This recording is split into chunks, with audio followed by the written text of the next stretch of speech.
নমস্কার, আজকাল ডট-ইনে আপনাদের স্বাগত জানাই। আমরা আজকে যাকে নিয়ে কথা বলবো সেই মানুষটি সদ্য প্রয়াত। তিনি ভারতের প্রাক্তন প্রধানমন্ত্রী মনমোহন সিং, এবং এই মনমোহন সিংয়ের সঙ্গে একটা দীর্ঘ সময় দিল্লিতে থাকার কারণে আজকের অতিথি আমাদের সঙ্গে যিনি আছেন জয়ন্ত ঘোষাল, তিনি অনেকটা সময় কাটিয়েছেন। তিনি খুব কাছ থেকে দেখেছেন এবং বিভিন্ন সমীকরণে দেখেছেন মনমোহন সিংকে। আপাতভাবে খুবই কম কথা বলার একটা মানুষ, এবং সংবাদ মাধ্যমে এটা ছিল যে উনি খুব একটা রিয়্যাক্ট করেন না, রিয়াকশান দেন না, এবং উচ্চশিক্ষিত, প্রবলভাবেই শিক্ষিত, এবং ভারতের অর্থনীতির যে ধারা, যে গতিধারা, তাকে তিনি কার্যত বদলে দিয়েছিলেন। এই সবটার বাইরেও মনমোহন সিংয়ের ব্যক্তিগত কিছু জায়গা ছিল, এবং সেই ব্যক্তিগত জায়গাগুলো আপনি খুব কাছ থেকে দেখেছেন। সেই কারণে আমি জয়ন্তদাকে বলবো যে আপনি যদি একটু এই ব্যক্তিগত অভিজ্ঞতার জায়গাটা আলোকপাত করেন, একটু যদি বলেন কেমনভাবে দেখেছিলেন সেই মানুষটিকে।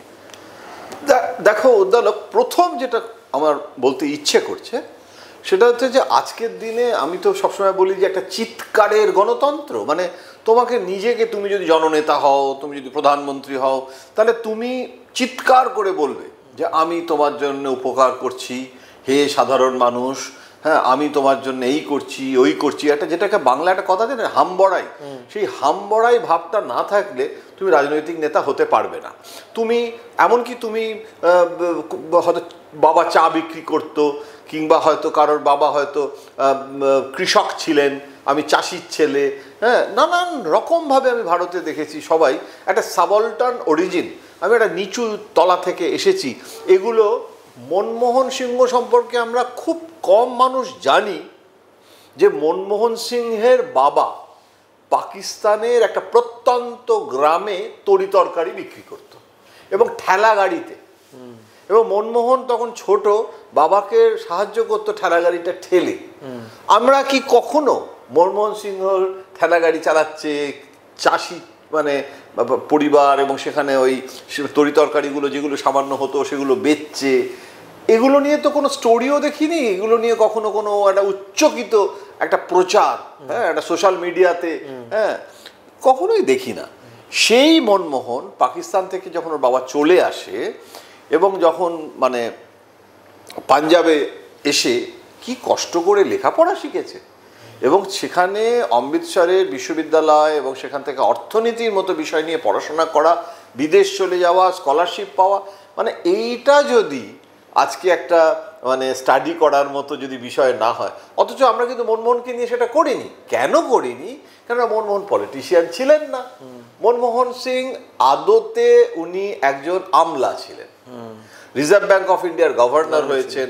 তার ফলে রাজনৈতিক নেতারা, তুমি যেটা বলছিলে না যে নিজের যে কথা নিজে বলা, আমাকে দেখুন আমাকে দেখুন, এই যে একটা কলিং অ্যাটেনশন, এই যে মানে একটা মানে নিজের ঢাক নিজে পেটানো, এটা প্রথম কথা হচ্ছে মনমোহনের মধ্যে এই চিৎকারটা ছিল না। উনি তো খুব কম কথাই বলতেন, মানে খুব কম কথা বলতেন, প্রয়োজনীয় কথার বাইরে খুব বেশি আস্তে আস্তে কথা বলতেন, চিৎকার করে কথা, মানে অনেক সময় পাশে বসে, হ্যাঁ যেটা আমার অনেক সময় শঙ্খ ঘোষের সঙ্গে কথা বলতে গেলে, কবি শঙ্খ ঘোষ প্রয়াত, ওনার সাথে কথা বলতে গেলে যেরকম অনেকটা কাছে না এত আস্তে আস্তে কথা বলেন। টেলিভিশনের যুগে তো খুব অসুবিধে, কেননা টিআরপি বাড়ে ততই, যত তুমি যদি নায়ক হও, বলিউডের নায়কের মতো জননেতা, হ্যাঁ সেখানে তুমি চিৎকার করে হিরো হতে হবে। এই যে হিরো ওয়ার্শিপ, এখন এই যে একটা ভার্চুয়াল রিয়েলিটিতে মহানায়ক হওয়ার চেষ্টা, একটা এই ব্যাপারগুলোই না মনমোহনের মধ্যে ছিল না। এবং মনমোহনের মধ্যে একটা অদ্ভুত ভদ্রলোক ব্যাপার ছিল, এবং অনেকে জানে না। তুমি বলছো না ব্যক্তিগত ব্যাপার, প্রণব মুখোপাধ্যায় ইন্দিরা গান্ধীর অর্থমন্ত্রী, দুর্দণ্ড প্রতাপ, ইন্দিরা গান্ধীর একদম ব্লু আইড বয় সেই সময়। মনমোহন রিজার্ভ ব্যাঙ্ক অফ ইন্ডিয়ার গভর্নর, নর্থ ব্লকে প্রণববাবুর কাছে আসে স্যার স্যার বলে, এবং সেই মনমোহন সারা জীবন প্রধানমন্ত্রী হওয়ার পরেও প্রণববাবুকে স্যার বলে গেছে। এবং প্রণববাবুকে কখনো, আমার এখনো মনে আছে, নরসিংহ রাও প্রধানমন্ত্রী, মনমোহনকে অর্থমন্ত্রী করলো, প্রণববাবুকে তো করলো না। প্রণববাবু ভেবেছিল করবে, রাত্রিবেলা অব্দি ওয়েটও করেছিল, সে দারুণ গল্প, এবং কেউ আশাই করতে পারেনি যে মনমোহন সিং একটা প্রয়াত চমক ছিল নরসিংহ রাওয়ের। তো সেই প্রণববাবুকে যখন নাকের বদলে নুরুল দিল লেখা হয়েছিল কাগজে যে যোজনা কমিশনের ডেপুটি চেয়ারম্যান করা হলো, তাও বেশ কিছুদিন পর, তখন মনমোহন মানে অর্থমন্ত্রী, আর প্ল্যানের মিটিং হতো তখন, তো আজকের এই নীতি আয়োগ হয়নি, তখন প্ল্যান অ্যালোকেশন আর বাজেট অ্যালোকেশন দুটোই ছিল, এবং প্ল্যানের যে মিটিংগুলো রাজ্যের সব অর্থমন্ত্রীরা, অসীম দাশগুপ্ত যেতেন, প্রণববাবুর সাথে প্ল্যানিং কমিশনের মিটিং হতো, এবং সেই প্ল্যানিং কমিশনের মিটিংয়ের জন্য মনমোহন কিন্তু প্রণববাবুর কাছে আসতেন। প্রণববাবু অর্থমন্ত্রীর ঘরে, যেহেতু তিনি অর্থমন্ত্রী ছিলেন, মনমোহনের ঘরে কোনোদিন যাননি, এবং মনমোহন বারণ করতেন যে তুমি এই অর্থমন্ত্রীর চেয়ারে বসেছো, তুমি এই অর্থমন্ত্রীর সাথে আসতোই না। কোনো প্রোটোকল নেই, কোনো প্রোটোকল নেই, মানে যে তুমি আসতে পারবে না এটা তো নয়। তো কিন্তু প্রণববাবুকে আসতে দেয়নি, মানে এটা একটা অদ্ভুত শিষ্টাচার ছিল। এবং এই শিষ্টাচারটার সত্যি আমরা এত আলোচনা করি, এবং এই সময়কার রাজনীতিতে, বিশেষত আমরা যে রাজনীতির মধ্যে আছি, যে রাজনীতির মধ্যে বাঁচি, সেখানে ক্রমেই শিষ্টাচারটা দুর্লভ হয়ে উঠছে, এবং মনমোহন সিং এর মতো মানুষদের সংখ্যা বোধহয় ক্রমে কমে যাচ্ছে।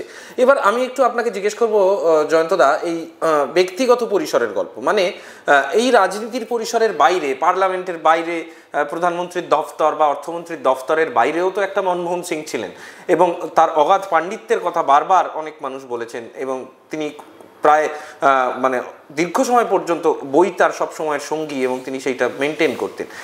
সেই মনমোহন সিংকে কিভাবে দেখেছেন এই পার্লামেন্ট, এই অর্থ দপ্তর, এই ছোটাছুটি এই রাজনীতির বাইরে? দুটো জিনিস বলবো।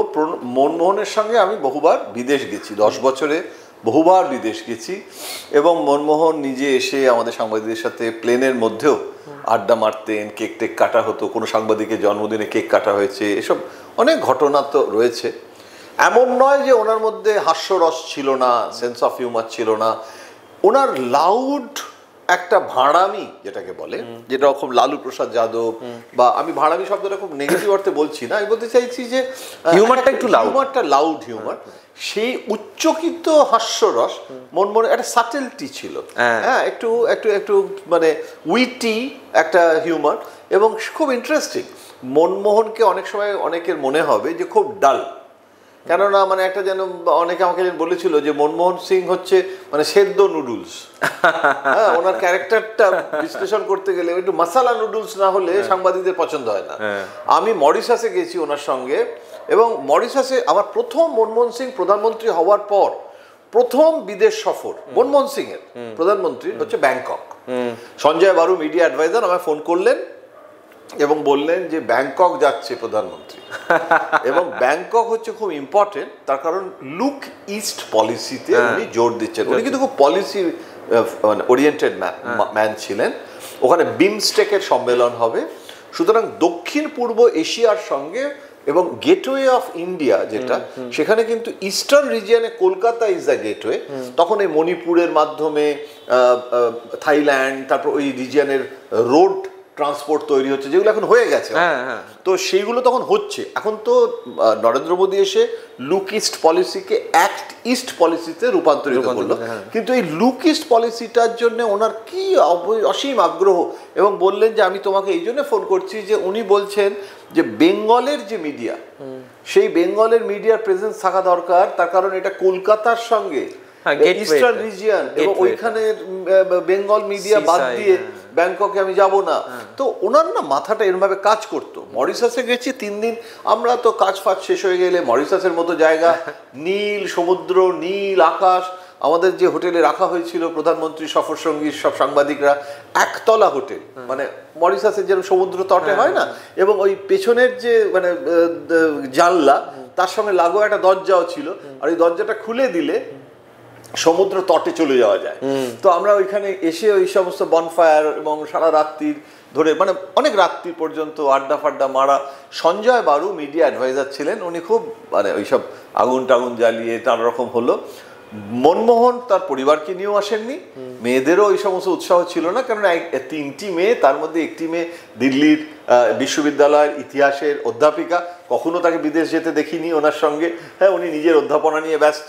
আর একজন মেয়ে, সে আমেরিকাতেই থাকতো, সুতরাং সে আর আমেরিকায় তাকে নিয়ে যাওয়ার দরকার হতো না, বরং ওনার স্ত্রী মাঝে মাঝে আমেরিকা গেলে যেতেন মেয়ের সঙ্গে দেখাটা করার জন্য। সেটা তো, আর অনেক সময় প্রেসিডেন্ট, ইউএস প্রেসিডেন্ট হাউসে প্রোটোকল অনুযায়ী স্ত্রী থাকা প্রয়োজন হয়, ওকে, এমনকি পরিবারের অন্তত একজন। যেরকম বাজপেয়ী স্ত্রী ছিল না, কিন্তু ওনার জামাই মেয়ে, অনেক সময় রঞ্জন ভট্টাচার্য কিন্তু ওই সেকেন্ড পজিশনটায় দাঁড়াতো, বসতো হোয়াইট হাউসে।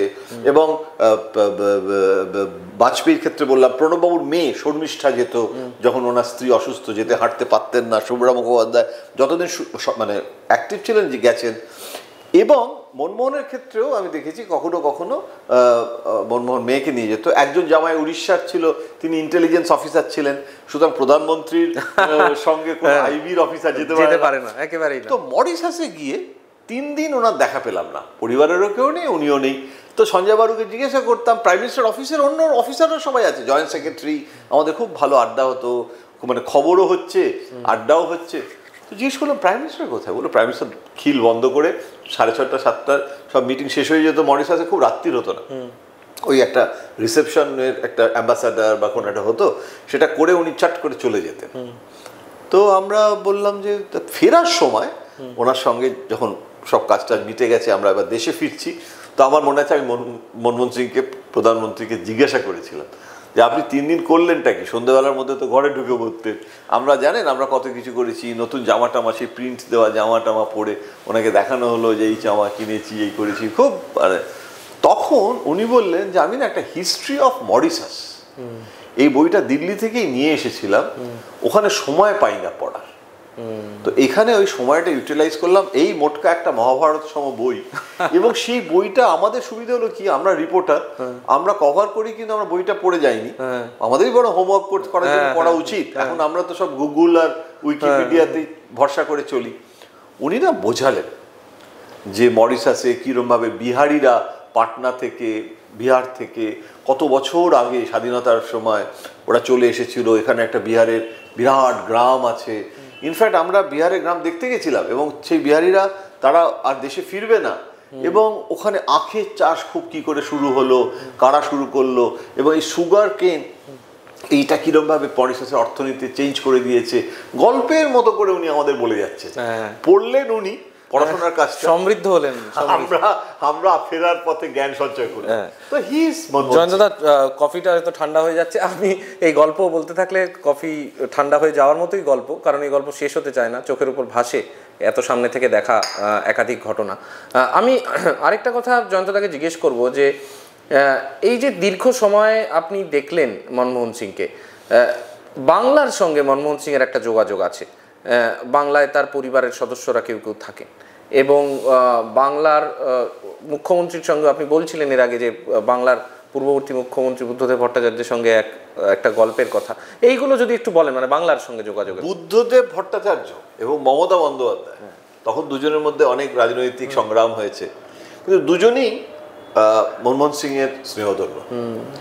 বুদ্ধদেব ভট্টাচার্যকে তো যখন উনি এই ইন্ডাস্ট্রিয়াল রিফর্ম করছেন, বিভিন্ন জায়গায় লেখা হচ্ছে যে দেং জিয়াওপিং অফ ইন্ডিয়া, সেটাতে শেষ পর্যন্ত আমরা ওনাকে বলেছিলাম যে ট্র্যাজিক হিরোতে পরিণত হলেন আফটার নন্দীগ্রামের গুলি চালনা।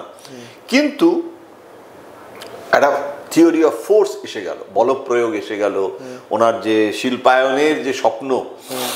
কিন্তু মনমোহন সিংহ না পলিটিশিয়ান ছিলেন না বলেই ওনার ডিএনএটাতে ওই রকম, তাহলে উনি না যাকে ওনার পছন্দ হতো বলে দিতেন, যাকে পছন্দ হতো না সেটাও কিন্তু উনি বলে দিতেন, খুব মিষ্টি করে বলতেন।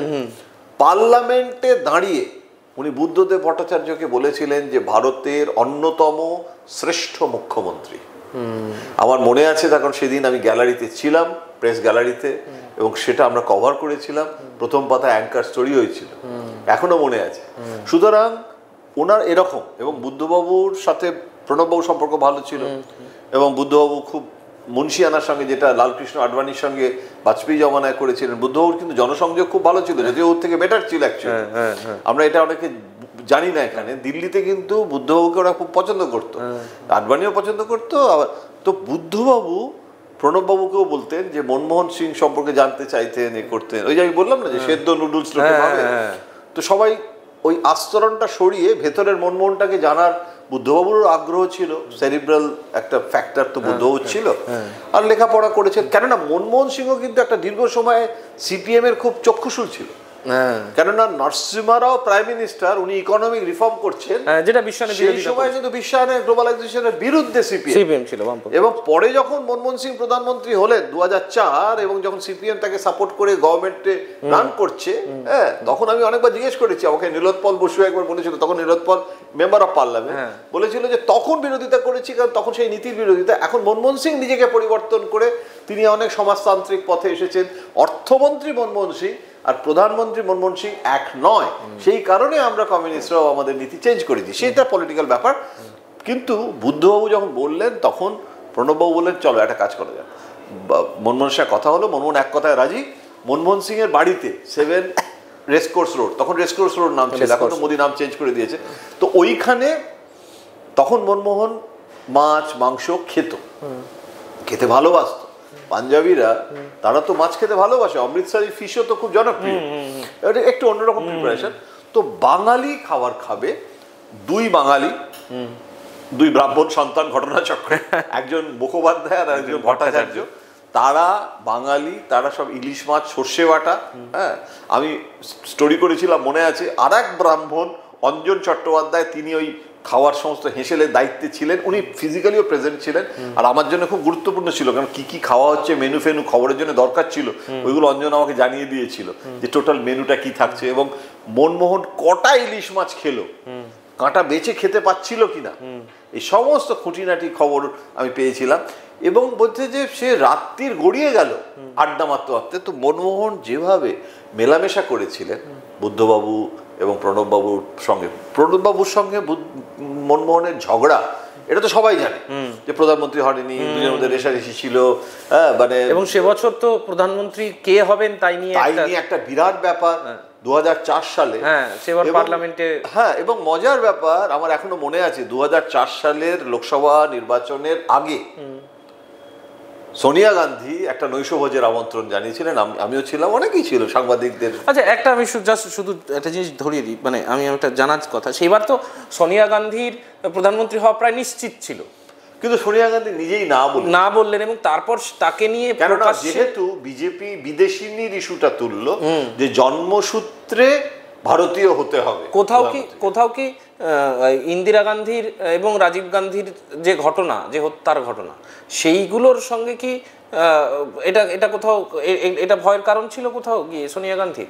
না, আমার মনে হয় সেটা আমি জানি না, কারণ সেটা যদি হয় তাহলে তো রাহুল গান্ধীরও রাজনীতিতে আসার কথা নয়, সেটা নয়। আমার মনে হয়েছে সোনিয়া গান্ধী ওই যে বিজেপির যে বিদেশিনীর ইস্যুটাকে অ্যান্টি কংগ্রেস একটা মুদ্রা একটা বানিয়ে প্রচার শুরু করলো, সুষমা স্বরাজ বললো আমি ন্যাড়া হয়ে যাব, তো সেই পালের হাওয়াটাকে কেড়ে নেওয়ার জন্য সেটা একটা সোনিয়া গান্ধীর মাস্টার স্ট্রোক ছিল যে আমি হবই না। কিন্তু উনি মনমোহন সিংকেই বাঁচলেন কেন? হ্যাঁ, এইবারে কথাটা হচ্ছে যে 2004 সালের নৈশভোজ 24 নম্বর আকবর রোড কংগ্রেস দপ্তরের যে লন, সেই লনে হচ্ছে, ওনার বাড়ি লাগোয়া, হেঁটে চলে আসতেন, ভেতর দিয়ে একটা দরজা ছিল, 10 নম্বর জনপথ থেকে 24 নম্বর আকবর রোডে এসে উনি হোস্ট, কিন্তু তো প্রণববাবু আছেন, মনমোহনও আছেন, তখন প্রণববাবুর হওয়ারই চান্স সবচেয়ে বেশি, সবাই আলোচনা, দুজনই অ্যাসপিরেন্ট প্রধানমন্ত্রী। তো কথাবার্তা হচ্ছে, তো আমরা সব আছি।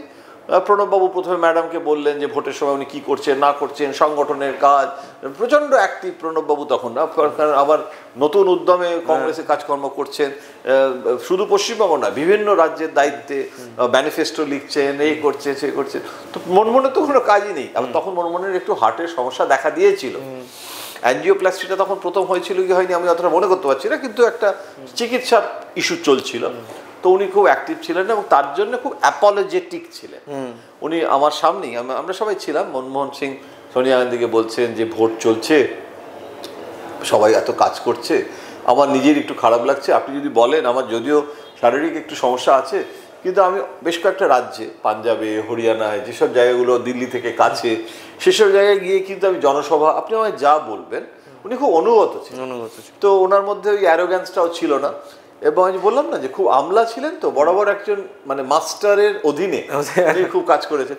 তো সেটা হচ্ছে যে উনি তখন, সোনিয়া গান্ধী আমার এখনো মনে পড়ে, সোনিয়া গান্ধী বললেন যে না ডক্টর সাহেব, আপনাকে কোথাও যেতে হবে না, আপনি একটা কাজ করুন, এটা আমাদের বড় কাজ হবে, সেটা হচ্ছে আপনি দিল্লিতে এবং একটা দুটো শহরে আরবান প্রেস কনফারেন্স করুন, করে আমাদের সরকারে এলে আমরা মানুষের জন্য যে অর্থনীতিটা কি নীতি নেব না নেব এগুলো আপনি একটুখানি যদি বলেন বা প্রচার করেন তাহলে আমাদের কাজ হয়ে যাবে।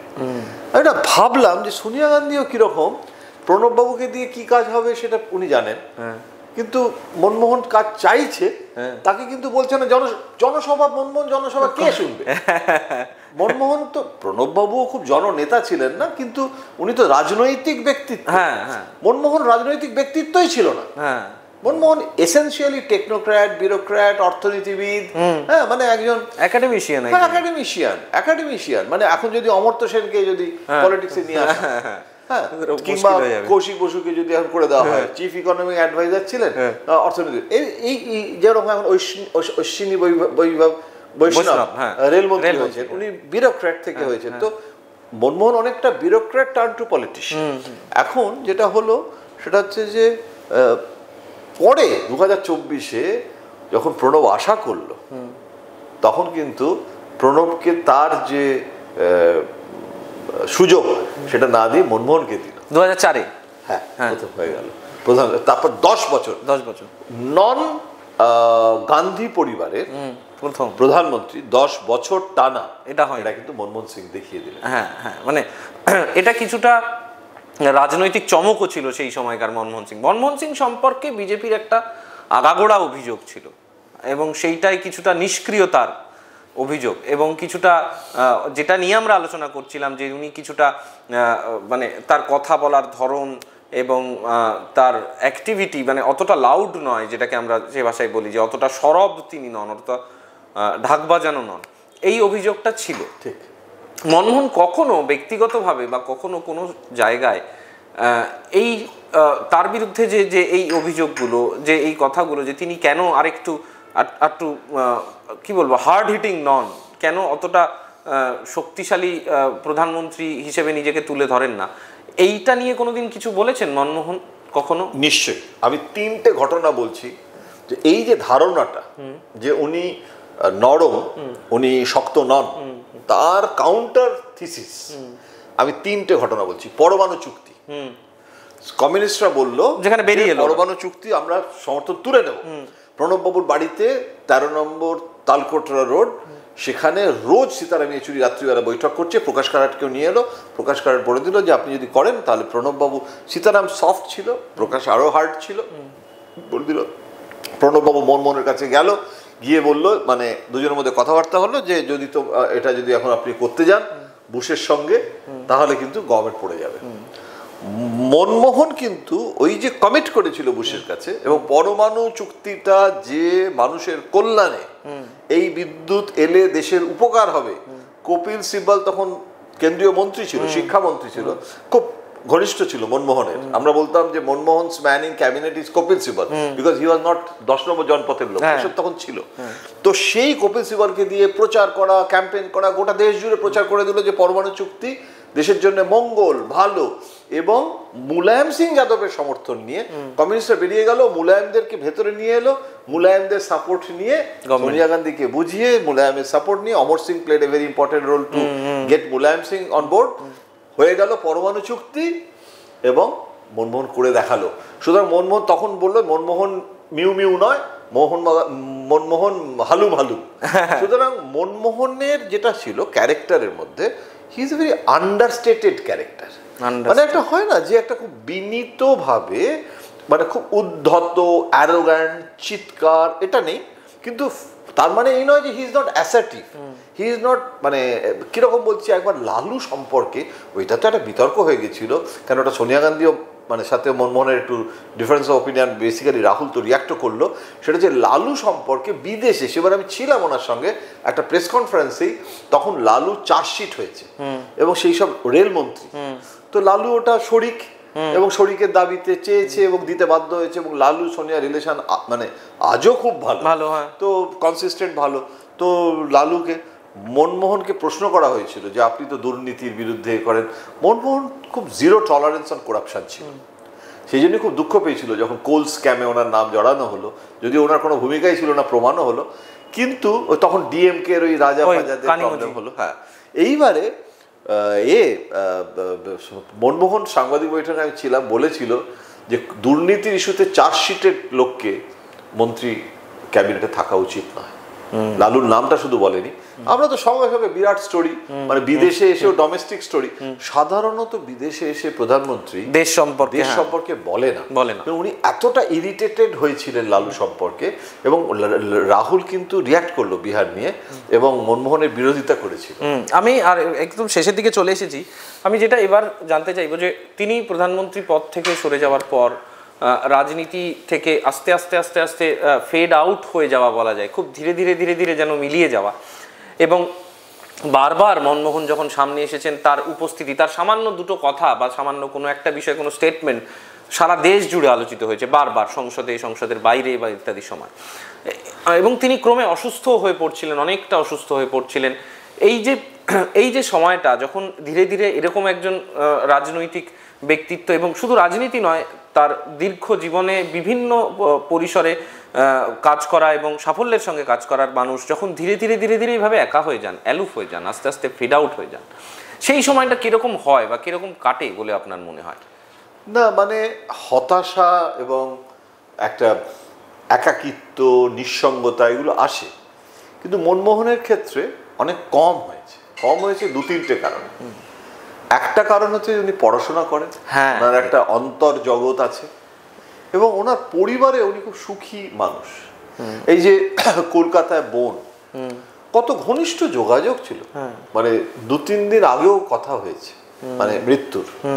তো এই যে একটা পারিবারিক জীবন, এবং মানে উনি কিন্তু বারবার গুরুদুয়ারাতে যেতেন, স্বর্ণ মন্দিরে, যেখানে শিখদের একটা বিরাট অসন্তোষ, কংগ্রেস এবং আকালি দলের যে প্রবলেমটা, সেখানে ক্ষমা চাওয়া, এবং ওনার মধ্যে এই যে বিনয় এবং এই অন্তর জগৎটা থাকায় উনি কিন্তু যখন ইরেলিভেন্ট হয়ে যাচ্ছেন আস্তে আস্তে, অর্থাৎ আমাদের প্রত্যেকটা মানুষেরই কর্মজীবনে না একটা ডেট অফ এক্সপায়ারি থাকে, সেইটা যারা বুঝে নিতে পারে, একটু সেটা নট নেসেসারি যে তাকে স্পিরিচুয়াল হয়ে যেতে হবে, সে তার কর্মজীবনের মধ্যে থেকেও নতুন যে প্রজন্ম আসছে তাকে এগিয়ে দেওয়া, নিজে একটুখানি পিছিয়ে আসা, এই যেরকম ফেড ইন আর ফেড আউট। এখন এই ফেড ইন ফেড আউটের যে খেলাটা, রৌদ্র ছায়ার খেলাটা, এটা না, মনমোহন যেহেতু ইন্টেলিজেন্ট লোক ছিলেন, উনি রাজ্যসভাতে যেতেন, আমি এখন আমার মনে পড়ে প্রণব বাবু চিফ হুইপ, উনি লিডার অফ দ্য অপোজিশন, তখন বিরোধী দলে, ওনাকে কিন্তু লিডার অফ দ্য অপোজিশন করা হয়েছে। উনি কথাই বলতেন না রাজ্যসভায়, প্রণব বাবুই চালাতেন, এবং উনি প্রণব বাবুকে আউটসোর্স করে দিয়েছিলেন।